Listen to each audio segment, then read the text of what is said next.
Have you ever stopped to wonder, amidst the hustle and bustle of daily life, what the Bible says will happen on the day Jesus returns? It's a question that has captivated hearts and minds for centuries. It's not about fear or doomsday scenarios, but about a promise of hope, restoration, and ultimate reunion. Today, let's explore this profound event, not as a scene from a movie, but as a deeply personal and transformative promise described in the Scriptures. The Bible paints a vivid picture of this day. In 1 Thessalonians chapter 4, the Apostle Paul describes it with incredible detail. He says, "The Lord himself will descend from heaven with a shout, with the voice of an archangel, and with the trumpet of God." Can you imagine that sound? A call that echoes across the entire globe, a sound of triumph and arrival. It won't be a secret or a quiet affair. The book of Matthew tells us that just as lightning flashes from the east and is visible even in the west, so will be the coming of the Son of Man. It will be an unmistakable, globally witnessed event. So what happens at that moment? Paul continues in 1 Thessalonians that the dead in Christ will rise first. This is the great resurrection, a moment of incredible reunion. Those who have held on to their faith throughout their lives, who have passed on, will be raised to life, given new, glorious bodies that will never again experience sickness, pain, or death. This isn't just about spirits. It's a physical resurrection, a testament to God's power over death itself. It's the ultimate fulfillment of the hope that death is not the end.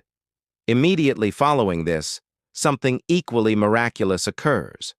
Paul says, "Then we who are alive, who are left, will be caught up together with them in the clouds to meet the Lord in the air." This event is often called the rapture. It's a breathtaking image. Believers from all over the world, from every nation and every walk of life, being lifted up to join those who were resurrected. Imagine being united not only with the Lord, but also with loved ones you may have lost, all together in the sky. The Bible says, "We will be forever with the Lord." This isn't a temporary visit. It's the beginning of an eternal existence in His presence. This moment marks a great separation.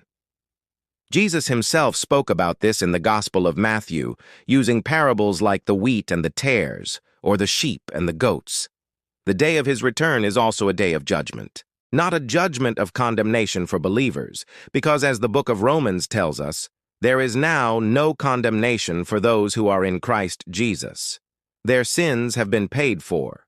Instead, it's a time of rewards, where believers will be judged for their works and their faithfulness. It's like an awards ceremony, where our service to God is acknowledged. For those who have not accepted the gift of salvation, the reality described is different. It will be a time of reckoning, as they stand before a holy God to account for their lives. This isn't meant to be a scare tactic, but a loving warning that echoes throughout the Scriptures. God's desire, as stated in 2 Peter 3:9, is that no one should perish, but that everyone should reach repentance. He extends His grace freely to all who are willing to receive it. The choice, ultimately, is ours. After this initial meeting in the air, the Bible speaks of a period of tribulation on earth, followed by Jesus' final triumphant return to the earth itself. This time, He doesn't just meet believers in the air. His feet will touch the Mount of Olives as prophesied in Zechariah. He will come as King of Kings and Lord of Lords to establish His kingdom on earth. This is the world we all long for. A world without war, without injustice, without tears or suffering. In this kingdom, righteousness will reign. Isaiah chapter 11 gives us a beautiful glimpse of this peace, where the wolf will live with the lamb, and the earth will be full of the knowledge of the Lord as the waters cover the sea. It will be a time of perfect harmony between humanity, nature, and God. All of creation, which the book of Romans says has been groaning, will finally be liberated and restored to its intended glory. So, when we think about the day Jesus returns, what should our response be? The Bible doesn't give us a date or an hour. In fact, Jesus specifically said that no one knows the day or the hour, not even the angels in heaven, but only the Father. So our focus shouldn't be on trying to predict a timeline. Instead, the scriptures call us to be ready, to live each day with purpose and anticipation. This anticipation isn't a passive waiting. It's an active, vibrant faith. It means loving God and loving our neighbors. It means sharing the good news of His love and grace with others. It means living lives of integrity, kindness, and compassion, reflecting His character to a world that desperately needs it. In his letter, Peter urges us to live holy and godly lives as we look forward to the day of God. Our hope for the future should transform how we live in the present. The promise of Christ's return is the ultimate happy ending to the story of humanity.